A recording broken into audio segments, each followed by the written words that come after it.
नवरात्रि में जो पंचमी तिथि होती है, नवरात्रि की जो पंचमी तिथि है, उस पंचमी तिथि के दिन अशोक सुंदरी का जो स्थान होता है उसको समझिएगा थोड़ा सा। जैसे ये शिवलिंग है और ये जलाधारी है भगवान शंकर की। ये शिवलिंग, ये जलाधारी, और जलाधारी में जो जल बहता है उसमें बीच में जो मोटी सी लाइन रहती है वो अशोक सुंदरी होती है। जैसे कई बेटे हैं, बेटियां हैं, कोई व्यक्ति व्यापार चालू कर रहा है, कोई व्यक्ति अपना नया भवन निर्माण कर रहा है, नए भवन में जा रहा है, या कुछ अच्छी दुकान खोलना चाह रहा है, कोई अपने लक्ष्य पर पहुंचना चाहता है और पहुंच नहीं पा रहा। माँ आद्यशक्ति की पूजन की जो पंचमी तिथि होती है, इस पंचमी तिथि पर अशोक सुंदरी वाली जगह पर, जो अशोक सुंदरी का स्थान है, वहाँ पर लाल पुष्प एक समर्पित करें। जो जलाधारी है, माँ पार्वती, जगत जननी, जगदम्बा, अम्बा, भवानी मैया दुर्गा का हस्त कमल, इस पर 7 जगह पर कहीं पर भी लाल चंदन की बिंदी 7 स्थान पर कहीं पर भी रखें, और 1 लोटा जल शिव जी को पंचमी के दिन, नवरात्र के दिन, कामना करते हुए उत्तर की ओर मुख कर कर, अर्थात यहाँ बैठते हुए शिव जी पर जल चढ़ाना प्रारंभ करें, और अपने मन की कामना कहकर बाबा के पास में जो लाल पुष्प समर्पित करा है, उस पुष्प को अशोक सुंदरी वाली जगह से वापिस लेकर आ जाए। जिस लक्ष्य को आप पाना चाहते हो, अच्छी पढ़ाई कर रहे हो, खूब अध्ययन कर रहे हो, खूब मेहनत कर रहे हो, खूब पढ़ो, कोई दुकान खोल रहे हो, व्यापार चालू कर रहे हो, कोई नया कार्य चालू कर रहे हो, उस पुष्प को अपने स्पर्श कर कर या उस पुष्प का दर्शन कर कर आप एक बार जाकर देखो, आपको उस मंजिल तक माँ आद्यशक्ति दुर्गा भवानी शिव पहुंचा कर,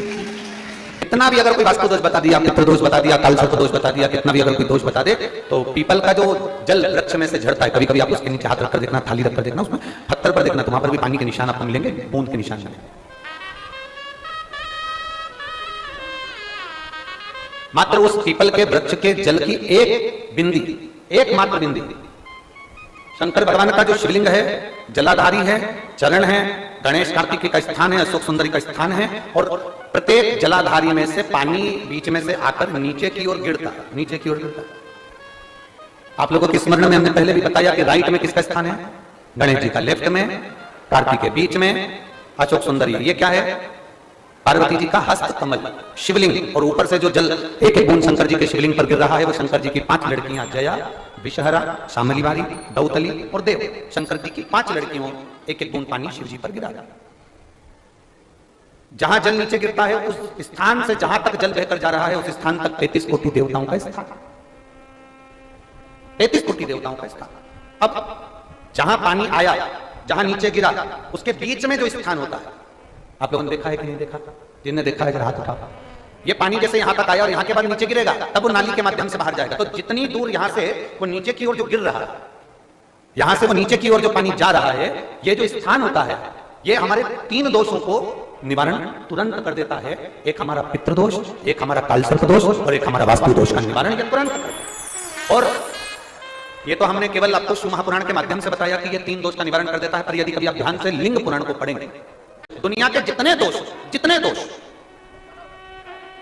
पीपल के वृक्ष के झड़ता हुआ जल की एक बूंद का स्पर्श, भले वो सूख गई हो, उसका एक स्पर्श मात्र जहां पानी नीचे की ओर गिर रहा है, उतनी परिधि, उतनी जगह के बीच में जहां से पानी गिरता है, बस उस स्थान पर अगर वो उंगली अपना नाम और गोत्र का स्मरण कर भी लगा दी जाए और 1 लोटा जल चढ़ा दिया जाए, तो ये जितने दुनिया के दोष वो अपने आप समाप्त हो ही जाते हैं। शंकर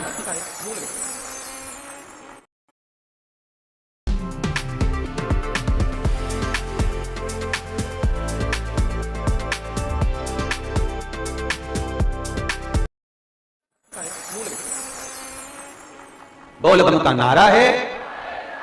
और अच्छे से समझ लो, जरा ध्यान में आ जाए आप लोगों के, नहीं तो गलत कर बैठो, तो बहुत स्मरण रखिएगा। शिवलिंग जलाधारी, जलाधारी में से पानी बहता है, नीचे की ओर जाता है। जितना मोटा शिवलिंग की ये जलाधारी होती है, उसमें से पानी जहां नीचे गिरता है, जितनी भी मोटी हो, उसमें कहीं पर भी आप बिंदी लगा सकते हैं। उस स्थान पर आप कहीं पर भी उस बिंदी को लगा सकते। कोई कह दे तुमको कि तुम्हारा मंगल गड़बड़ है, कोई कह दे तुमको तुम्हारा राहु गड़बड़ है, कोई कह दे तुमको तुम्हारा केतु गड़बड़ है, कोई तुमसे कह दे तुम्हारा बृहस्पति गड़बड़ है, तो समझ लेना कि हमारे ग्रह की दशा को सुधारने के लिए ये जो स्थान है, बस उस स्थान पर एक बिंदु, अब आज के जमाने में आपने देखा होगा, जब से आप शंकर जी को जल चढ़ाना प्रारंभ करें, जब से आपने शिव महापुराण की कथा सुनना प्रारंभ करी, तब से आपने सुना होगा कि कोई भी अब ज्यादा आपको सुनने को नहीं मिलता कि वास्तु दोष हो गया, कि पितृदोष हो गया, कि कालसर्प दोष हो गया। इसके पहले का जो समय था, उस समय किसी को भी पत्रिका दिखाओ, किसी के पास भी जाओ, वास्तु दोष, कालसर्प दोष, पितृदोष, ये सारे दोष चलते रहते थे। पर तुमने जो एक लोटा जल शंकर भगवान को समर्पित करा, तुम्हारा चढ़ा हुआ जल उसी स्थान से नीचे गिर रहा है जहां हमने बिंदी लगाने का बताया, वहां से नीचे गिर रहा है, तो तुम्हारा दोष जल चढ़ाते चढ़ाते अपने आप दोष समाप्त होता चलेगा। सारी समस्या का हल एक लोटा जल। आप जब कभी ऐसा लगे जीवन में कि मैं बहुत दुखी हूं और कष्टमय जीवन चल रहा है और कोई समस्या का हल ही नहीं मिल रहा, बहुत दिन हो गए जूझ रही हूं मैं इन समस्याओं से, तो बेलपत्री की जड़ के अंतर्गत, जो बेलपत्री का बड़ा वृक्ष हो, उसकी जो जड़ हो, उस जड़ पर लाल चंदन घिसकर या लाल चंदन से कटोरी में घिसकर लेकर जाएं, शिवजी पर लाल चंदन से पूजन करने के बाद में उसी चंदन को लेकर आकर बेलपत्री की जड़ के अंतर्गत ओम अक्षर को लिखकर एक बेलपत्र अपनी कामना कर उस जड़ पर बेलपत्री के समर्पित करना।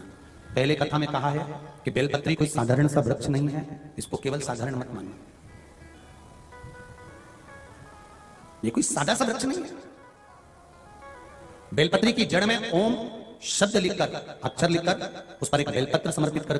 शिव जी से अपनी कामना कर जो प्रदोष के दिन, प्रदोष काल के अंतर्गत बेलपत्री के वृक्ष की पूजन कर ये नाद कर ओम अक्षर का नाद कर स्मरण कर आता है।